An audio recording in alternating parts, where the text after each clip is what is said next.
Hola todos, bienvenidos.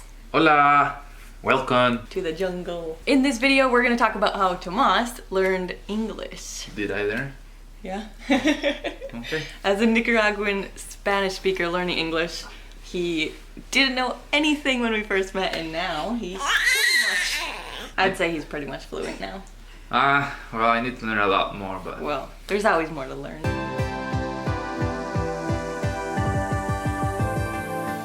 Soy Darlene, and if you didn't get it by now, this is my husband Tomas and our daughter. You beautiful. On this channel, we teach Spanglish, anything Nicaragua, and life as a bicultural family. If you're interested in this type of content, subscribe, and let's get into the video. We are a champion. So first, in Nicaragua. Well, in the elementary school, you don't learn English, but high school, yeah, you start an English class. My first year of high school is 7th grade, so we start there, and we have 5 years on the road learning English or having a class, but because I can say I didn't learn nothing. Yeah, it's basically just like here when we have Spanish class, you don't really learn that much. I went to the college too, and the college, the same thing. You have like only 2 English class. They got English 1 and English 2, that's it. But I didn't learn either. I like to learn from the hard way.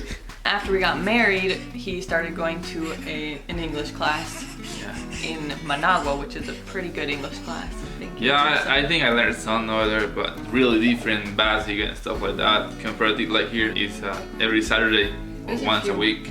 I think it was a few months you went. Yeah. At that point, yeah, I say, well, I need to learn a little more English, but in Nicaragua it's hard because you don't have someone to practice, and well, when I talk with her, I most of the time talk Spanish. Yeah. I try to talk English, but my brain was really tired at some point, so when I don't figure it out in English, I start speaking Spanish and then get mad. Oh, you can say that in English, and I started talking in Spanish and forget about English. Before we had gotten married, when we were kind of dating, he was trying to use English when we were texting, and so he would use the Google Translate, but that kind of messes up what you want to say. Yeah, that's right. Trying to use Google Translate, but the Google Translate, you need to be specific. You need to put the right that on it, the right like a question mark if you want to do a question, and I didn't put nothing that, and all my translate was, I don't know what I want to say on that. It's not good. It's not good. Yeah. My English is not very good looking. After we were married for about a year and a couple months, he was able to move to the US from Nicaragua and started a job that they only spoke English there. Nobody spoke Spanish. At that point, when I start working there, and they start talking to me, and I say, oh, I don't know what they say. I pretty much say, oh, maybe I can do that. Before, when I was in Nicaragua trying to learn more, but it's hard. And it was too late, and so I started learning from the hard way. I'll show you. I showed you. So, yeah, okay.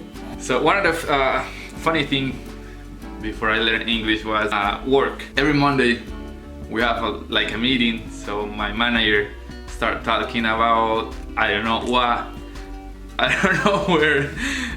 He start talking about blah blah blah blah blah, and at the end of the meeting you need to sign something, but I saw everyone sign it, so I said, well, I will sign it, but I don't know if this mean like they're gonna kill me or something like that. And then I think it was maybe a few months after you started that job, we found an English class in the town that we were living in. Yeah, in the United States, most of the towns you go, they have English class for free, but you need to have the time to go. I was really busy working, and some days I went, some days I didn't. Pero creo que la clase was too basic, and he was learning more at work speaking English regularly than in a Spanish class. It was really basic, but for me, I can understand English, I can spoke English, but writing I'm bad. I can write some stuff, but if you start talking with me and tell me, hey, I will tell you something, you need to write down that, I don't even know how to spell, so.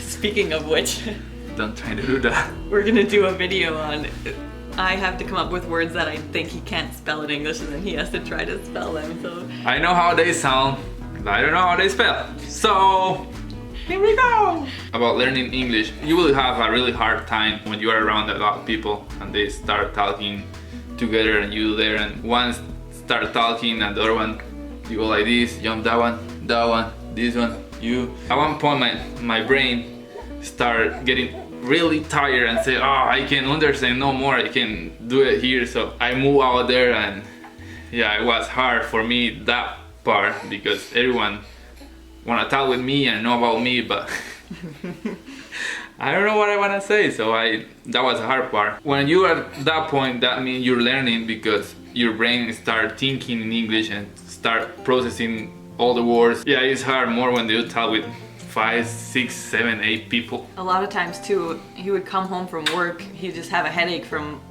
trying to think in English all day and trying to communicate in English. And so, of course, we would just speak Spanish at home because he was like, I'm done with English for the day, I just need to revert back to Spanish and no puedo hablar inglés.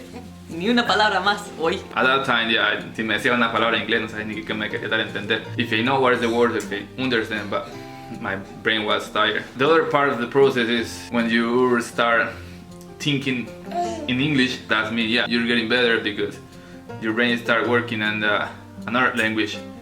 So it's like that, you reset and your brain start learning another language. It's tiring, but you need to be patient and practice.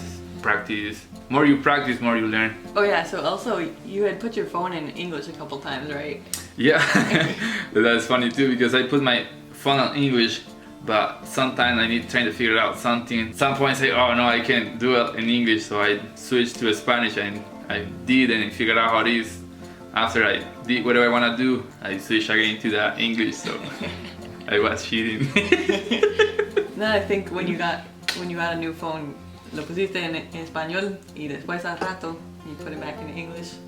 Yeah. Just to get to know the phone and like you have to figure out where are all the right buttons and then you can switch to English. Yeah. Is it in English now? Yeah, it's in English. I keep it in English and yeah, I need to learn a lot still. Sometimes I got a hard time trying to talk with someone. But I'm getting better, that's good. I will learn with someone I have in my arms. I will teach her and I will learn with her too because she's gonna start with the basic one, so that's gonna be fun. Right, baby? So we lived in Minnesota for a year and then we moved to North Dakota, and in North Dakota he tried to go to this English class for a bit but it didn't really work out. I was, like I say, I've been working a lot and I don't have time to do too much stuff, so I went to the class once and the teacher was there. Next time I have time to go, I went, but the teacher didn't show up because the winter was really bad, the weather was bad, so she was from a city like 1 hour from the place we go to the class. I don't think he'll go to any more Fin. English Ahí class. fue todo. Después de eso no tuve ninguna clase. The best English class is day-to-day conversation. Yeah, and I used to work with Spanish guys, so we speak Spanish and we speak English too. Sometimes I feel like it's good that because you can mix it and Right. you can understand better at some point. And I can say if you work only with the Spanish person and you speak only Spanish, yeah, you will be speaking Spanish always. But if you have mixed it like Spanish and English co-workers, so you can get better at some point because you can hear from another one. You can learn different words from your co-workers and you can start using it. Because that happened too, and sometimes I don't know some words and I hear it from another guy, and after that I figured out what that said, so I started using more. Yeah, learning a language, it's just a continuous process. Like, I can say I speak pretty well Spanish, but I speak pretty good Spanish, but I mean, there's always more words to learn. Even me as a native English speaker, I don't know obviously all the words in English, so siempre va a ser más palabras que puedes aprender. Igual vuelvo a decir, si estás aprendiendo inglés, practica, trata de ir a las clases que son gratis en tu comunidad donde vivas. Siempre vas a encontrar una escuela donde den clases y puedes ir, no importa en qué estado estés o cómo estés, lo que sea, siempre vas a poder ir, siempre sos bienvenido. Te ayuda a entender, a aprender y a escribir, porque escribir es bueno también.